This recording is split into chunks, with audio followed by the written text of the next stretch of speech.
Good morning mga kabubuyog. Nandito tayo sa Balagtas, Bulacan. Pupuntahan natin as usual etong NSCR Balagtas Progress dito sa Balagtas, Bulacan. Bumabiyahe tayo dito sa MacArthur Highway. Kalalabas lang natin ng Lungos, Balagtas. Medyo marami-rami na rin ang motorista ngayon. Gawa na rin yung kalsada dito kaya hindi na masyadong hirap ang mga nagmumotor, mga motorista. Kasi nung nakaraan talagang sobrang traffic dito. So ngayon medyo maluwag-luwag na. Pasokan na kasi. Kaya siguro inano nila na matapos na kaagad yung kalsada. Anyways, pupunta tayo dito sa Maria Magdalena Subdivision as usual. Yung pinuntahan natin nung nakaraan na doon tayo nagpalipad ng drone kasi yun yung pinakamalapit na spot. Sana lang hindi putik. Dapat kahapon tayo nag-update dito sa NSCR. Nga lang napakalakas ng ulan. Ngayon, ayan, buti na lang hindi putik. Ito yung inaalala ko Itong part na to, sigurado kako putik yan.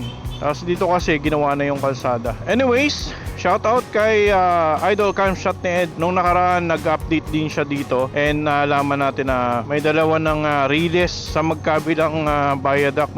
Yung viaduct, yung magkabilang side niya may release na papuntang south, papuntang north, meron na. Titingnan lang natin kung gano'n na ba kahaba yung progress na nagagawa nila. Sana nung tatandaan ko pa yung mga paliko dito.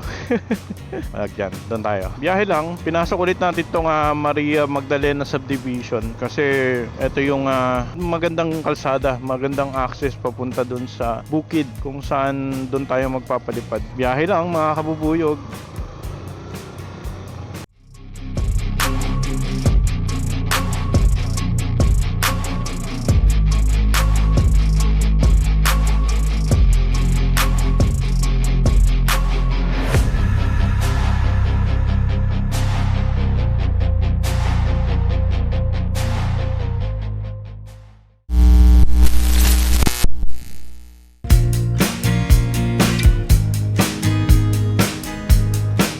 Ayan, natatanaw ko na ang viaduct dito sa Balagtas. And kung makikita nyo, kung hindi sila sa araw, ayun yung viaduct ng NSCR. So dadaan ulit tayo dun sa ilalim katulad nung nakaraan, napunta natin dito. Biyahe pa. Ang mainam ngayon, walang mga aso, walang mga naglalaro sa kalsada kasi may pasok na nga.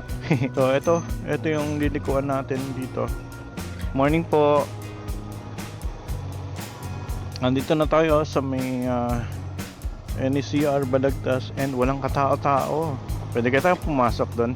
Wag na. Baka kasi may nagro-robbing na gwardiya. Ayan ang viaduct, diba? Gigantic infrastructure dito sa Bulacan. Yung Balagtas Station, wala tayong bali-balita kung tapos na nga ba siya, kung fully furnished na. Pero tingin ko tapos na yun kasi syempre matagal-tagal na rin. Saka yan kasi yung pinakaunang matatapos na viaduct na station dito sa Balagtas. So nung nakaraan nandito rin tayo nakapwesto. Dito sa kabilang puno madilim din naman So dito tayo.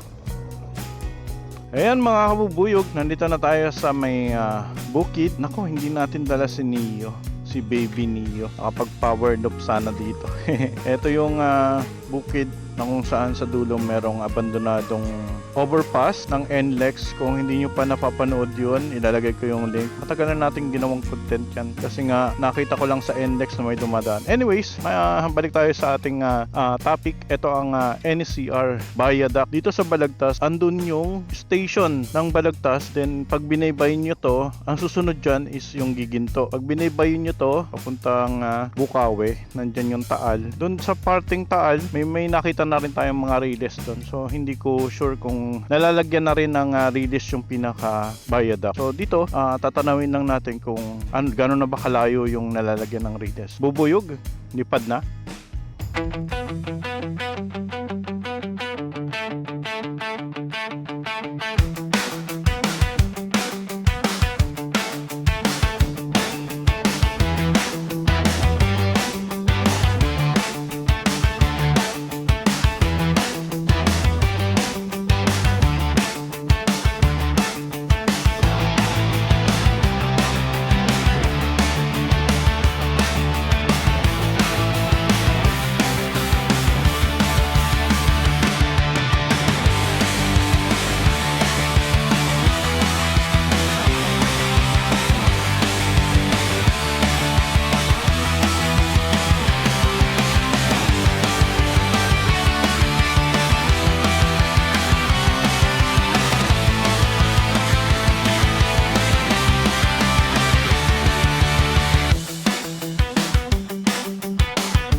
Yan mga kabubuyog, naliparan na natin itong viaduct dito sa Balagtas, Bulacan ng NCR. Naparating natin doon sa stations ng NCR Balagtas Station, nga lang medyo nawawala na yung signal, so hindi natin naikutan yung mismong station ng Balagtas. So etong viaduct na nasilip natin, wala pang mga gumagawa kasi medyo may maaga pa, 7 pa lang yata. Ang good news, etong viaduct dito may dalawang rail tracks na doon papuntang Taal, Bukawi. Etong sa papuntang di base dito sa pwesto natin, etong tinawiran natin kanina, wala pa, papunta dun sa mismong station ng Balagtas. Nga lang yung papunta dun sa Taal, ayun, nakakita tayo ng dalawang rail tracks. Marami pang susunod. Nung nakaraan kasi, nung napanood natin yung vlog ni Camshot ni Eds, ni Idol Camshot ni Ed, akala ko mahaba na, yung pala kakapiraso, pero may kahabaan natin. Hindi lang natin nasukat kung gaano siya kahaba. Anyways, tuloy-tuloy na yan. Pagkayari niyan maglatag, maglalagay na sila ng poste para dun sa kuryente. Then sa mga susunod niyan, baka mag-flight test na. Flight test? Yung mag-testing na ng inassume na kaagad.